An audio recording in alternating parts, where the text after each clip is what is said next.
Hey, everybody. This is your daily dose of all things royal. Welcome back, my gorgeous, good looking friends. The internet is ablaze with people roasting Scobie, from the New York Times now to Piers Morgan.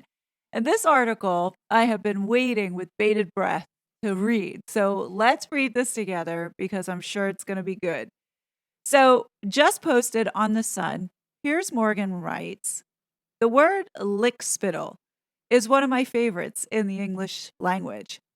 It's a derogatory medieval term first deployed in 1586 by a professor named John James Grynas, who wrote of flatterers which did lick the spittle of Dionysus the tyrant and said that it was sweeter than the sweet wine. Today's the first time I've ever heard of this word lickspittle. I actually had to look it up, and boy, is this delicious. So it literally meant someone willing to lick the spittle off another person's lips and tell them it's sweeter than sweet wine, however awful that person may be. In modern parlance, it has come to denote a fawning, sycophantic, brown-nosing toady who gushes insincere flattery for personal gain. Which brings me neatly to Omid Scobie, the heavy-eyebrowed little weasel who makes a living peddling constant garbage about the royal family on behalf of the world's most disingenuous victims, Meghan and Harry. In his last book, Finding Freedom, was a laughably one-sided tome designed to make his pet royal renegades look like unimpeachable paragons of integrity and virtue, and the rest of the royal family a disgusting bunch of callous, treacherous racists. Until Scobie came along, I never thought I'd see a worse defender of the indefensible than Comical Ali, Saddam Hussein's ludicrous information minister during the Iraq War, who boasted that American infidels were killing themselves in their hundreds at the gates of Baghdad, as TV viewers could literally hear U.S. weaponry loudly destroying Iraqi forces in the background. But obsequious Omid makes Comical Ali seem like a bastion of veracity. All you need to know about him is that he can't even be honest about his age.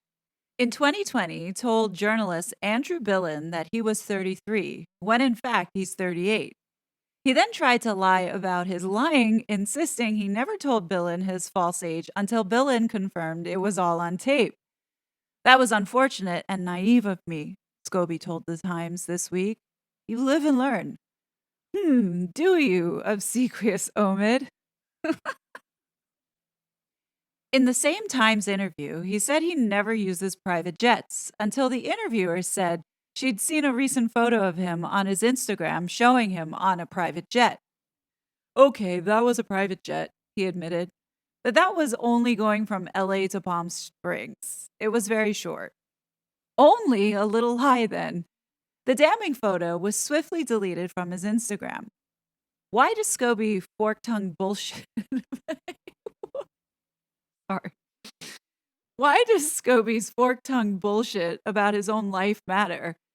Because it goes right to the question of his credibility as he publishes another book, Endgame, spewing yet more lurid, largely unsubstantiated claims about the royals that once again paint Meghan and Harry as heroic, bullied, disrespected freedom fighters battling a vile and decrepit institution intent on destroying them.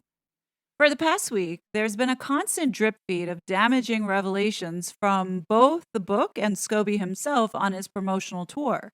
He says, without producing any actual evidence, that Prince William's a hot-headed, power-crazed, scheming gossip monger who colludes with the media. He blasts the Princess of Wales as a vacuous, cold woman burning with jealousy about Meghan and too scared to do anything but pose for photos. And he accuses King Charles of being a stuffy and inept old man, so entitled he makes staff iron his shoelaces. All of which, according to my own well-placed royal sources, is utter nonsense.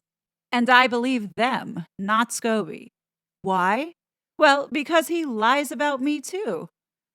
In the book, Scobie states as fact that Queen Camilla and I enjoy regular chats on the phone. But the truth is, I've never had a single phone conversation with Her Majesty in my entire life. He also says that when Piers called the Duchess of Sussex Pinocchio Princess, and then a race baiter on Good Morning Britain, it was Camilla who quietly thanked him for defending the firm. This, again, is a lie. I had no contact with Queen Camilla in that period whatsoever. I did with some other members of the royal family, as I said at the time, but not Camilla. Scobie just read what I said and wrongly guessed it was Camilla. So, given everything he says about me in the book is false, forgive me if I take the rest of it with a dose of putrid old suspicious salt, too. Of course, some of his material from my own information is accurate, and my suspicion is about where he got that stuff from. For example, he includes specific details of letters exchanged between Charles and Meghan after the Oprah Winfrey Wine-a-thon, in which she claimed there were concerns and conversations with members of the royal family about the color of her unborn son's skin. Scobie says the letters name two royals involved who supposedly expressed their concerns, but writes that he cannot name them legally. If those names are who I think they are, again, based on my own very good sources, I find it impossible to believe either of them would have ever expressed any racially motivated concerns about the skin color of Meghan and Harry's baby. But while Scobie would run into legal problems in the UK if he named them here, there's nothing to stop him revealing the names in America, where he would be protected by the First Amendment covering free speech. You see, First Amendment is so important here. We don't realize how valuable it is, so do not take it for granted. Anyhow, the reason he won't is because he knows he'd ignite a firestorm of fury and almost certainly provoke the royals concerned into publicly denouncing these wicked racist slurs for which Meghan's never produced a shred of evidence. Instead, like Meghan, the cowardly Lickspittle chooses to smear the whole family with alleged guilt by association. But who told him the names of the people named in that letter? We know it wasn't King Charles, so that only leaves the other person involved in the letter exchange, Meghan. Of course, she and Harry have denied any involvement in Endgame, as does Scobie, though he admits, I have mutual friends with Meghan, and that definitely helps with getting information and breaking details. I wonder who those mutual friends are, particularly as I seem to remember Meghan also claiming that she had no involvement with Finding Freedom. Then later, while in court and under oath as she sued the Mail on Sunday for privacy invasion, she was forced to admit that she had emailed briefing notes to one of her aides ahead of his meeting with Scobie. In other words, she lied and was a key primary source for the book. So, on balance, I think I'll wait for Meghan's next appearance under oath, which may come quite soon in her legal battle with her half sister Samantha, before believing her latest denials of any involvement, direct or otherwise, in this latest book.